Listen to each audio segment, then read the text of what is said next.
Los trastornos mentales siempre tienen una mala prensa a nivel social porque no se pueden controlar.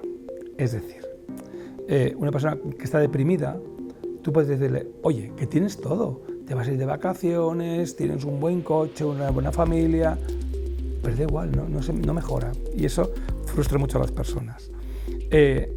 Con lo cual, a nivel social, las enfermedades mentales graves, ¿vale?, producen miedo, porque la sensación que tiene la sociedad es que no puedes controlar las respuestas de una persona enferma mentalmente, ¿no? Pero si eso lo trasladamos a los niños y adolescentes, sí es cierto que muchos de los trastornos infantojuveniles, imagínate, hiperactividad, déficit de atención, trastornos de comportamiento, se consideran casi como algo ya que forma parte del propio desarrollo de los niños, ¿vale? O sea, el TDAH famoso, el trastorno por déficit de atención con hiperactividad, en los años 70 no apareció en los manuales psiquiátricos y ahora es supuestamente el que más prevalencia tiene. ¿Eso la gente lo acepta o no lo acepta? Hombre, lo acepta. Ahora bien, el niño que tiene TDAH, subtipo hiperactivo, no suele ir a los cumpleaños de los demás niños, con lo cual es un problema. Si eres adolescente, el primero que te dicen es que se está tomando medicación para tu TDAH, vas a ser un drogadicto, y hay estudios que indican que hay una mayor prevalencia de consumo de sustancias en adolescentes que han tenido TDAH y han sido medicados. Y cuando llegas a la universidad, digamos que hay un cambio, ¿vale? Hay una preocupación, sigue habiendo la preocupación de no entiendo muy bien el trastorno mental, no lo entiendo bien, pero hay un cierto grado de aceptación. Ahora bien, ese grado de aceptación es un grado de aceptación muy social, es decir, yo acepto muy bien a los demás, pero cuando se contactan conmigo o se relacionan conmigo y están deprimidos, tristes, agobiados, toman medicación o de vez en cuando tienen que pasar una temporadita en el hospital porque tienen una crisis, empieza a ser complejo. Empieza a ser complejo fundamentalmente no porque se genere un estigma, que lo hay, ¿vale?, sino fundamentalmente que es esa idea de, oye, si somos amigos es para pasárnoslo bien, no para que yo tenga que estar pendiente de ti. Si empiezas a pensar, pues estoy pensando en suicidarme, a veces me trata bien, y la otra persona dice, oye, yo ya he intentado ayudarte, pero hasta un punto.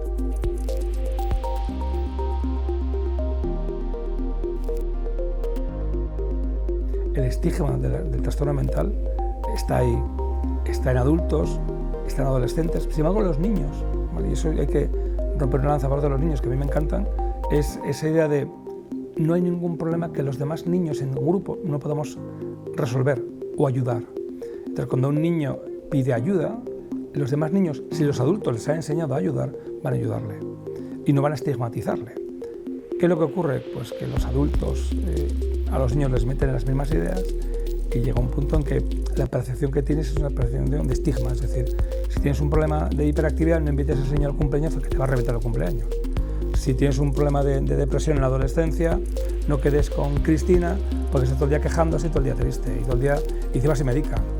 El estigma realmente es algo sobre lo que hay que trabajar mucho. Con los niños, enseñándoles realmente a saber gestionar sus emociones con respecto a sí mismos y a los demás niños.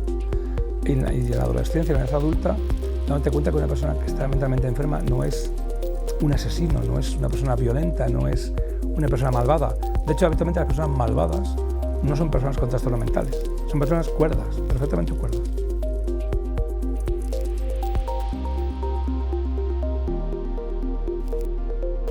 Mira, yo creo que es una cosa que hay que empezar a trabajar con los padres. Vamos a hablar de niños, ¿vale? Hay que empezar a trabajar con los padres, fundamentalmente con el estigma que hay alrededor de la salud mental, ¿no?, y los trastornos mentales. Es decir, esa idea global de que estar mentalmente enfermo es algo malo y peligroso, ¿vale?, porque no sabes cuál va a ser la reacción de la persona. Con lo cual, primero hay que hablar con las familias. En segundo lugar, esas familias son las que realmente van a dar a los niños unos recursos a nivel emocional, primero para que se conozcan en sí mismos, para que puedan gestionar ellos mismos sus emociones en desarrollo y también que ayuden a otros niños con dificultades que en su aula, en su clase, a gestionarlas. Eso implica también, por tanto, mucho trabajo con el profesorado, ¿no? Es decir, que tampoco estigmaticen, que no utilicen términos peyorativos cuando los niños están mal, cuando se sienten incómodos, incluso cuando los niños suspenden, ¿no? A un niño que suspende en tercero de primaria llamarlo vago, el adulto lo dice tan tranquilo, eres un vago, pero el niño lo que procesa es, soy un desastre de persona, no voy a hacer nada porque no voy a cambiar. Y evidentemente en los adultos sí que tiene que haber un cambio en el sentido de la percepción que tienen de las trastornos mentales. Todos intentamos que estén lo más lejos posible, pero es como todo, es decir, nadie quiere tener un cáncer, nadie quiere tener una ELA, nadie quiere tener una enfermedad degenerativa, nadie. Bueno, ni queremos tener gripe siquiera, ¿vale? Por tanto, el trabajo fundamentalmente va desde un punto de vista muy transversal, es decir, el papel de las familias es fundamental. Hay que enseñar a los niños no solamente a respetarse a los demás, sino a respetarse a sí mismos, todo el tema de la gestión emocional. También a las familias hay que ponerles muy claro que esa idea, muy arraigada en algunas familias, ¿vale?, de que solo eres una buena persona cuando tienes el éxito académico, porque eso hace que la familia se sienta bien, hay que eliminarlo. Mira, Singapur, Hong Kong, Corea del Sur, son los 3 países con niveles académicos más altos del mundo en educación universitaria. Si me lo ponen como ejemplo, los mejores países, los mejores rendimientos, estupendo. Solo hay que tener en cuenta que en sus países, Singapur, Hong Kong, Corea del Sur, si un niño suspende, la vergüenza no es para el niño, es para la familia. Por eso hay tanto suicidio infantil y suicidio en adolescentes, porque no aguantan la presión social del fracaso escolar como fracaso de la familia. Eso es algo que no debemos de importar otras cosas, ¿vale?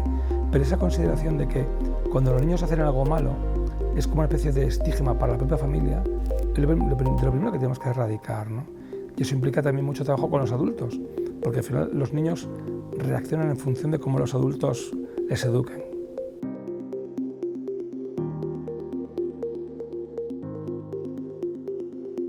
Cuando una persona no tiene ningún tipo de contacto con las enfermedades mentales, ¿vale?, la mejor forma es poner un ejemplo con él mismo. Porque, salvo que uno sea un descerebrado, ¿vale?, y no piense, un adulto, un adolescente, un adulto joven, ¿vale?, vamos a pensar en gente de más de 20 años, que han tenido una experiencia vital, 20 años de experiencia vital son muchos años, ¿vale? Cuando dicen, no, es que no lo entiendo, da miedo. Dice, mira, lo que uno siente cuando está deprimido profundamente es desesperación.